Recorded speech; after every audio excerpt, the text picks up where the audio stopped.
हमारे पास तो लोग सिर्फ कैमरे लेके आते और कोई उनका रवैया मेरे साथ ठीक नहीं था, लेकिन मुझे गुस्सा नहीं लगा उनकी बात का, इसलिए कि तंग आमद बजंग आमद। जब इंसान तंग आता है फिर वो नफरतें शुरू कर देता है। मेरे अजीज, थोड़ा सा गरीब परवरी, हक का साथ दे, कहीं खड़ा होना सीखे, कहीं सच बोलना सीखे। और आखिरी बात, वतवासो बिस्सब्र, जिंदगी सब्र से गुजरती है। कुरान पाक में 90 के करीब सब्र का जिक्र है और हदीसें टटोलोगे तो को 500 के लगभग हुजूर ने सब्र का हुक्म दिया। थोड़ा हौसला, थोड़ा इत्मीनान, थोड़ा सब्र। मैदान करबला में दो चीजें लड़ रही थी, एक तरफ तलवारें थी, दूसरी तरफ सब्र था। एक तरफ नेज़े थे, दूसरी तरफ सब्र था। एक तरफ 22,000 का लश्कर तलवारों समेत, एक तरफ 70-72 लोग सब्र के साथ। लेकिन आप मुताला करके देख ले, तलवारें हार गई, सब्र जीत गया। न ज़ियाद का वो सितम रहा, न यजीद की वो जफा रही, जो रहा तो नाम हुसैन का, जिसे जिंदा रखती है करबला। अजीज,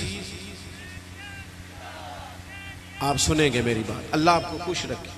आप देखें, आप हजारों लोग जहां तशरीफ फरमा है, अगर थोड़ा सा ना हम अपनी जिंदगी में थोड़ा सा हौसला करें, और बिलखुसूस नौजवान नस्ल से कहूँगा, गर्मियों के रोज़े हो ना तो बंदा दोपहर को बेसब्री दिखाने लगे ना तो रोज़ा फिर भी मगरब के टाइम ही खुलता है।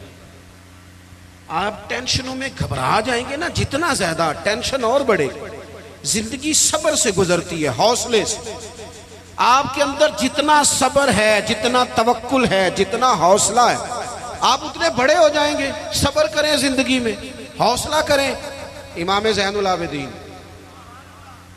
ज़ैनुल आबिदीन मस्जिद नबी शरीफ से निकले। देखें, हम ना सब्र नहीं करते। चलें 2 मिनट के लिए, भाई ने सख्त लफ्ज़ क्या ही दिए थे, पर भाई था ना, अगर सब्र कर लेते तो रिश्ता बच जाता। चचा से गलती हो गई थी, अगर सब्र कर लेते तो हो सकता था रिश्ता, लेकिन हमने 2 मिनट सब्र नहीं किया, सारी जिंदगी के लिए अपनों से ताल्लुक तोड़ लिया। सब्र, इत्मीनान, थोड़ा ठहराओ। कोई हमें कुछ कह भी जाए तो क्या है हम भला, क्या हो गया, किसी ने कुछ कह लिया, क्या मतलब बुत बना लिया अपना, और खुदा मुझे ऐसी खुदाई ना दे कि अपने सिवा कुछ दिखाई ना दे। थोड़ा सब्र। इमाम ज़ैनुल आबिदीन मस्जिद नबी शरीफ से निकले तो एक शख्स ने माज़ अल्लाह को गालियां देनी शुरू कर दी। ईंट का जवाब पत्थर से भी दिया जा सकता है, लेकिन कुछ लोग ना लोगों को अपने सब्र में गर्क कर देते हैं। किसी ने आपको सख्त बात की, आपने जवाब में 3 की, उसने 6 कर दी, फिर आपको 9 करनी पड़ेगी। फिर एक टाइम आएगा बोल बोल के पागल हो जाएंगे। लेकिन जीतने का तरीका क्या है? उसने एक बात की, आप चुप हैं, मेरी तरफ देखें यार, बैठ जाएं। जीतने का तरीका क्या है? उसने एक बात की, आप चुप हैं, उसने 3 की, आप चुप हैं, उसने 6 की, आप चुप हैं। फिर पता बंदा क्या कहता है? कहता है तू मैनू पागल समझना, तू बोलता ही नहीं। तो इसका मतलब है चुप रह के बंदा पागल भी कर सकता है। वो कहे तू बोलता क्यों नहीं, दूसरे को मुझे किसी दरवेश ने कहा था कि जितन जितन ते हर कोई खेडे, ਉਹ कदे हारन भी खेड फकीरा। ओए जितन दा मुल कौडी पैंदा ही, हारन दा मुल हीरा। कभी बंदे को हारना भी चाहिए, 2 में से एक ने तो हारना। इमाम ज़ैनुल आबिदीन गुजर रहे थे, माज़अल्लाह गालियां दे रहा था। इमाम के खादिम कहते हैं पहले इमाम तेज चलते थे, थोड़ी स्पीड कम कर दी, थोड़ी स्पीड कम कर दी, आहिस्ता हो गए। अब वो बख्ता जा रहा है, इमाम साहब चुप हैं, तस्बीह पढ़ रहे हैं, चुप करके गुजर रहे हैं।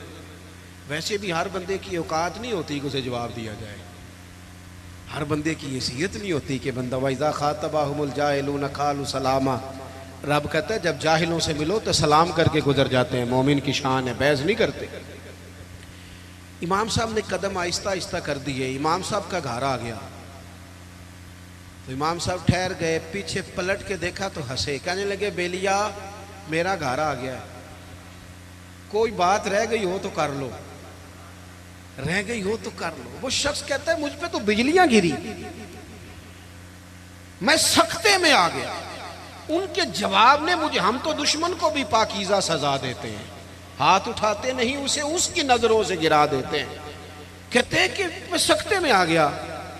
जब मैं बिल्कुल चुप कर गया तो इमाम अंदर गए, एक सिरके की बोतल लाए, एक शहद खिलाए, और जब मैं बाहर आए तो मेरे हाथ में थमा के कहने लगे, मेरे दादा मौला अली ने वसीयत की थी, पुत्र जो दरवाजे पे आए खाली हाथ नहीं जाना चाहिए, ये थोड़ा तोहफा भी ले जा। वो शख्स पैरों में बैठ गया, कहने लगा, हुजूर मुझे तो किसी जालिम ने शरारत की थी, इस काम लगाया था, मुझे तो समझ आ गई है आप वाकई खूने रसूल है। अपनी ज़िंदगी में हौसला। मेरे दोस्तों, नौजवानों, अगर बाप की झिड़की भी नहीं सुननी तो सुननी किसकी है? हाँ हाँ, एक प्रोफेसर साहब हमारे दोस्त हैं, आलिम भी हैं, कहते हैं मेरे अब्बा जी ना शागिर्दों के बीच भी क्या देते, ओए इधर आ काका। तो मैंने एक दिन अम्मा से शिकायत की कि अब्बा घर में जूते मार ले ये लोगों के बीच। तो अम्मा, मेरे वालिद साहब ज़रा जलाल वाले थे, अम्मा भी डरती थी। पर एक दिन मैंने कहा, अम्मा आज ज़रूर बात करनी है, पिछले कमरे में सोन रहा हूँ, यहाँ लेटा हुआ हूँ, ज़रूर कहना है। कहते वालिद साहब आए, तो अम्मा ने कहा, देखें आपका बेटा फर्मा बरदार है, अब उसके कुछ शागिर्द हैं, फिर भी आप कहते हैं ओए इधर आ, घर में जो मर्जी कर लिया करें। कहते मैंने अब्बा जी को रोते नहीं देखा कभी, उस दिन रो पड़े। कहने लगे, तेरा की ख्याल है? मैनू इस गल की समझ नहीं, लेकिन मैनू ना सोना बड़ा लगता है, मैं कहना इनू किधरे नज़र ही ना लग जाए। चलें, दावा तो अम्मा का ही है सदके बारी जाने का, पर अब्बा भी करता है प्यार, बड़ा ही करता है। दावा अम्मा का ही है और चलें उसी का ज़्यादा है, लेकिन अब्बा भी करता है। थोड़ा महसूस करने की बात है। हौसला। हम ना अपने रिश्तों को हार गए, पर हमने हौसला नहीं किया। सब्र करें और ज़िंदगी में आपता है। मैं ना सफ़र बड़ा करता हूँ, तो सखर से चढ़ा मोटरवे पे, तो मैंने ड्राइवर से कहा, लो अब रास्ता आसान है, लाहौर तक मोटरवे है। तो कहने लगा, पीर साहब ये मुश्किल है, नींद आने लग जाती है। कभी कोई स्पीड ब्रेकर आए, कोई रक्षा आए, कोई रेडी वाला बाबा कहे कि तेरू नज़र नहीं आता, तो बंदा जागता रहता है, कुछ तलखियाँ होती रहे, कुछ थोड़ा सा लोग, ये तो मुश्किल रास्ता है, नींद आती है। तो जीना उसी बंदे को जीना आता है जिससे दुखों में जीना आए, तकलीफ़ों में जीना आए। मुसीबत तो आएगी। और एक हदीस सुन ले तो बात ख़त्म करूँ। मेरे नबी पाक अलैहिस्सलाम ने फरमाया, अल्लाह किसी बंदे का दर्जा बुलंद करना चाहता है, लेकिन उस बंदे के अमल इस तरह के नहीं होते, फिर अल्लाह उसे किसी तकलीफ़ में मुब्तला करता है, वो सब्र करता है, अल्लाह दर्जे बुलंद कर देता है।